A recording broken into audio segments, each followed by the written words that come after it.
تو آج بھی سیالکوٹ جہاں میری رہائش ہے نا، اب تو خیر میں نے اس کو کچھ سیکیورٹی ایشوز کی وجہ سے چھوڑ دیا ہے، تو میرے گھر کے بالکل سامنے نا قبرستان تھا، تو وہاں ایک بزرگ بیٹھا کرتے تھے، سائیں عبدالرشید رحمۃ اللہ تعالیٰ۔ یہ جو اب جیسے سائیں نا، ان جیسے نہیں، صوم و صلات کے پابند آدمی تھے، اور وہ بھی نہیں کہ حضرت تھا کچھ نہیں تو سائیں بن گئے، نہیں، وہ بندہ وہ تھا جس نے بھرا میلہ چھوڑا تھا۔ میرا گھر بالکل قبرستان کے سامنے تھا، حضرت کا جو گھر تھا قبرستان کے دائیں جانب تھا۔ میرا گھر بھی میری طرح تھوڑا چھوٹا سا تھا اور تھا بھی گلی میں، اور حضرت کا گھر بھی حضرت کی طرح بہت بڑا تھا اور تھا بھی بالکل قبرستان کے ساتھ۔ تو حضرت بڑی شفقت فرماتے تھے، کیونکہ میں اس بات کا قائل نہیں کہ جی میں کہوں جی مجھے ان سے محبت تھی، نہیں، ان کو محبت تھی تو پھر مجھے محبت تھی۔ یہ لوگ اتنے تصرف والے ہوتے ہیں، اگر یہ نہ چاہیں تو کوئی ان سے محبت بھی نہیں کر سکتا۔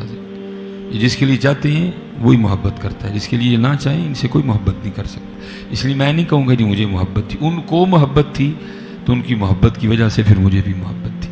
تو میں جب کبھی سیالکوٹ جاتا نا واپس مدرسے سے، تو میری زیادہ کوشش ہوتی تھی کہ میں حضرت کے پاس کچھ وقت گزاروں حضرت۔ تو میں نے حضرت سے بہت کچھ سیکھا، بس ایک بات ایسی سکھا گئی کہ میں کیا کہوں حضرت، کمال کر گئی جی، جاتے جاتے حق کی صحبت ادا فرما گئی حضرت۔ بالکل سردی تھی، میں گھر پہنچا، حضرت نے شاید مجھے جاتے ہوئے دیکھ لیا، تو آپ نے ایک بچہ بھیج کے نا مجھے بلوایا۔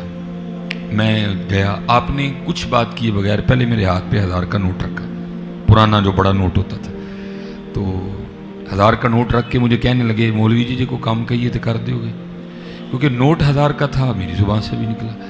میں نے کہا حضرت آپ 1000 کام بتائیں، میں 1000 کر دوں گا۔ تو فرمانے لگے یار میں تو لاہور جا نہیں سکتا، تو آتا جاتا رہتا ہے، تو تیرے راستے میں ایک مزار پڑتا ہے بابا چھتڑی والی سرکار، تو وہاں ایک مجذوب بزرگ بیٹھے ہیں اور سردی بڑی ہے اور حضرت کے پاس اوڑھنے کو کچھ بھی نہیں ہے، تو اس طرح کرنا کہ میری طرف سے نا حضرت کو یہ ایک کمبل اڑا دینا۔ تو میں نے عرض کی میں حضور ہو جائے گا۔ ہم آئے، 1000 کا کمبل جی اس دور میں بھی نہیں آتا تھا، اب تو بالکل ہی نہیں آتا کیونکہ نیا پاکستان ہے، تو اب تو بالکل ہی نہیں آتا جی۔ تو ہم وہاں چلے گئے اسٹیشن کے پاس، وہاں ہم نے ایک خان سے بحث کر کے نا میں نے 1000 کا کمبل لے لیا۔ تو جب پیسے دینے لگا نا میں نے پھر کہا میں ہوں بھائی تم ہی حساب پا، تو 200 اور چھڑایا میں نے 800 میں کمبل لیا۔ ارادہ یہ تھا 200 جا کے حضرت کو واپس کروں گا، آپ ذرا خوش ہوں گے، دعا دیں گے۔ اب جب مدرسے میں کمبل لے آئے تو پھر خیال آیا بھائی یہ کون سا نیا ہے، اڑا گیا ہے، نجاست غلیظہ ہے، خفیفہ ہے، پتہ نہیں کیا ہے۔ ہم نے اسے بڑی پریتوں سے دھویا بھی، پھر ہم نے بڑی ڈیوٹی دے کے اس کو مدرسے کی چھت پہ سکھایا بھی۔ جب سوکھ گیا تو میں حضرت جی رکشے پہ بیٹھا اور بابا چھتڑی والی سرکار آ گئے، کمبل میرے ہاتھ میں تھا۔ اس وقت مزار پہ سوائے ایک بندے کے کوئی بھی نہیں تھا۔ عصر کے بعد آپ کو پتہ ہے بڑی گہما گہمی ہوتی ہے لاہور میں، تو اور بندہ وہ بھی سر جھکائے بیٹھا تھا خاموش، لیکن اس کی خاموشی میں بھی بڑا شور، جیسے وہ کہہ رہا ہو مولوی جی نو لبن آیا ہوں میں ہی ہوں۔ لیکن میں نے کہا نہیں بھائی خیال پہ نہیں جانا چاہیے، امانت ہے، خیانت نہ ہو جائے۔ میں نے مزار سے باہر آ کے 2-4 بندوں سے پوچھا میں یار اس مزار پہ کوئی مجذوب بزرگ بیٹھتے ہیں؟ انہوں نے کہا جی ہمیں اس بات کا کوئی علم نہیں ہے، کیونکہ مغرب کے بعد پھر واپسی تھی مدرسے میں، اب مجھے بات سمجھ کوئی نہیں آ رہی تھی۔ میں نے حضرت جی کمبل کھول کے نا میں نے حضرت کے کندھوں پہ اڑا دیا کہ چلو بولیں گے، پوچھیں گے بھائی کون ہے، کیوں کمبل میرے کندھوں پہ رکھ رہا ہے۔ میں نے تھوڑا سا انتظار کیا، وہ نہیں بولے، پھر میں نے اس طرح کر کے نا کمبل اس طرح کر دیا، پھر انتظار کیا حضرت کچھ بولیں گے، حضرت پھر نہیں بولے ہیں۔ اب تھوڑا انتظار کر کے میں بھی واپس چل پڑا، کیونکہ جب میں چلا نا تو حضرت نے پیچھے سے ہاتھ ڈال کے نا میری قمیض پکڑ دی۔ جب انہوں نے قمیض پکڑی تو میں بھی کھڑا ہو گیا اور منہ بھی میں نے حضرت کی جرم کر لیا۔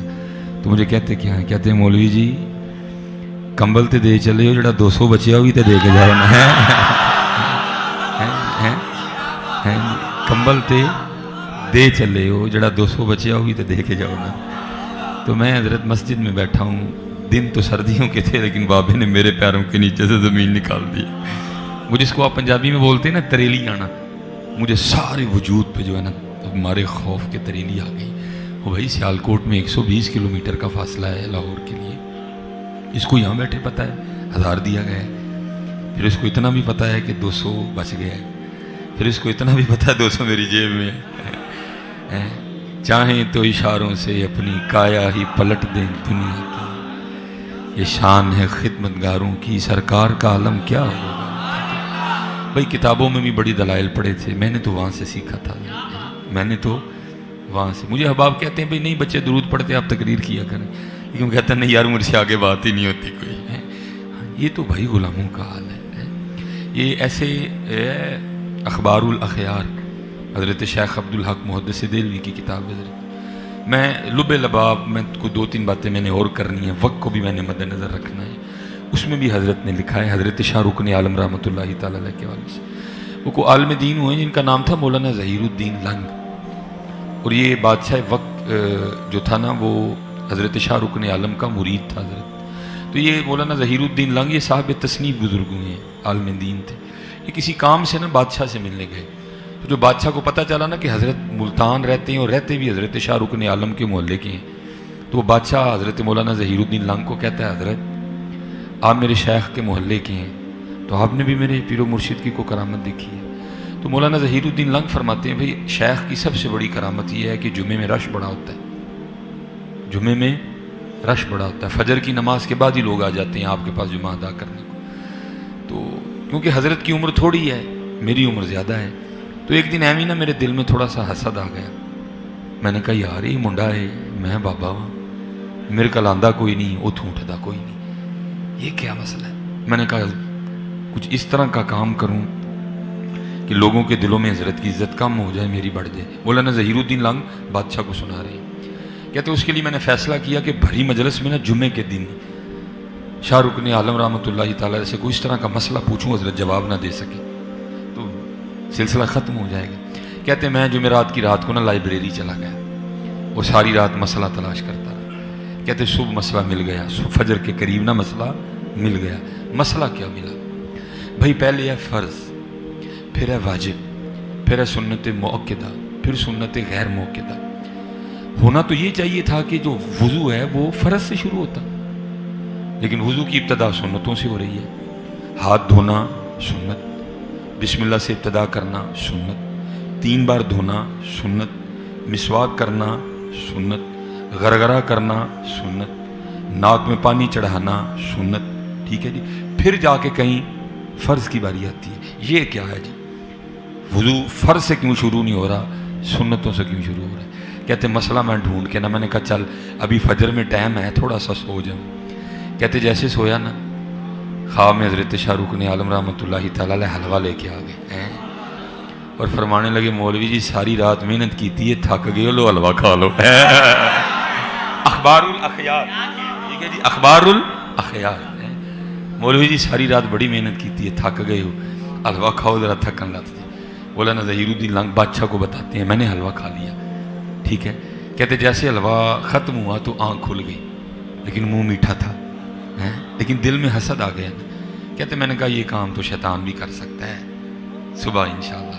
کہتے فجر کی نماز پڑھی میں چلا گیا، لوگ بیٹھے ہوئے تھے. کہتے میں جیسے ہی پہنچا نا تو حضرت مجھے دیکھ کے فرماتے ہیں مولوی جی چنگا ہویا آ گئے ہو، اسی جیس مسئلے تے بحث کرن دے ہیں، وضو فرضاں تو کیوں شروع ہوندا ہے. کہتے میرے پیروں کے نیچے سے زمین ہل گئی، وہ میں پوچھنا آیا بابے ہوری پہلے تو سنڈے. بہرحال باقی پھر کبھی ہیں. یہ غلاموں کی شان ہے، یہ غلاموں کی شان ہے. تو آپ تصور کریں حضرت پھر سرکار کا عالم